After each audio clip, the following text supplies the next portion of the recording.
India दुनिया की सबसे बड़ी डेमोक्रेसी। यहां हर 5 साल बाद आवाज उठती है वोट के जरिए। और इस पॉलिटिकल कहानी के बीच एक नाम सबसे ज्यादा चर्चा में रहता है, भारतीय जनता पार्टी यानी बीजेपी।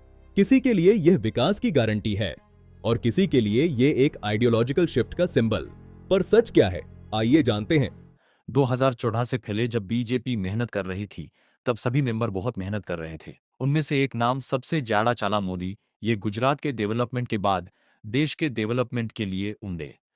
इसका नतीजा में 2014 में बीजेपी ने अपना एक तरफा मेजॉरिटी से इलेक्शन विन किया, जो सबके लिए चौंकाने वाला था।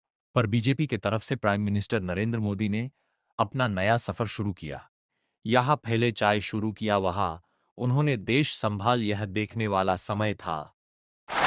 मैं नरेंद्र दामोदर दास मोदी ईश्वर की शपथ लेता हूं कि 1980 में शुरू हुई बीजेपी ने धीरे धीरे अपनी जगह बनाई।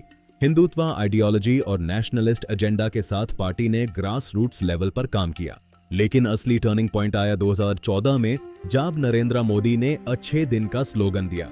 2014 और फिर 2019 में बीजेपी ने क्लियर मेजॉरिटी हासिल की, जो इंडिया के पॉलिटिकल हिस्ट्री में एक बड़ा मोमेंट था। बीजेपी सपोर्टर्स कहते हैं, ये सिर्फ एक पार्टी नहीं, एक मूवमेंट है। उनका मानना है कि देश बदल रहा है। इंफ्रास्ट्रक्चर में मैसिव डेवलपमेंट हुआ है। हाईवेज, एक्सप्रेसवेज और मेट्रो एक्सपेंशन आज हर जगह दिखाई देता है। डिजिटल इंडिया और यूपीआई ने तो पूरी दुनिया को सरप्राइज कर दिया है।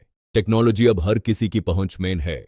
आर्टिकल 370 का हटना एक बोल्ड डिसीजन था और राम मंदिर का निर्माण एक लंबे समय का सपना पूरा हुआ है। इंडिया की ग्लोबल इमेज आज बहुत स्ट्रांग है। G20 प्रेसिडेंसी इसका सबसे बड़ा एग्जाम्पल है। सपोर्टर्स कहते हैं, स्ट्रांग लीडरशिप के बिना स्ट्रांग नेशन पॉसिबल नहीं। ये उनका भरोसा है। देखने जाए तो इंफ्रास्ट्रक्चर भी बदले, रोड स्ट्रक्चर अच्छे हुए, हाईवे बजे, और साथ कुछ नेताओं की बात सुन के एयरपोर्ट पर सस्ता खाना मॉडल अपनाया। सब सही, हाँ। पर इसमें भी कांग्रेस और ऑपोजिशन एंड कुछ लोग जर्मन गलती निकालते हैं। बात सही है, टैक्स पेयर का पैसा सही जगह यूज होना चाहिए।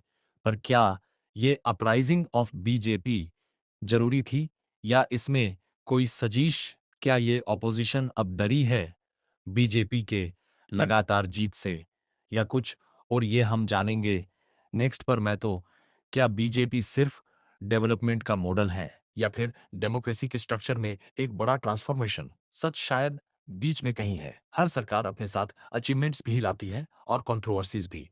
देश का फ्यूचर सिर्फ नेता नहीं, हम तय करते हैं। तो सवाल यह है, क्या बीजेपी भारत को एक स्ट्रांग ग्लोबल पावर बना रही है, या फिर डेमोक्रेसी के बैलेंस को चैलेंज कर रही है? आप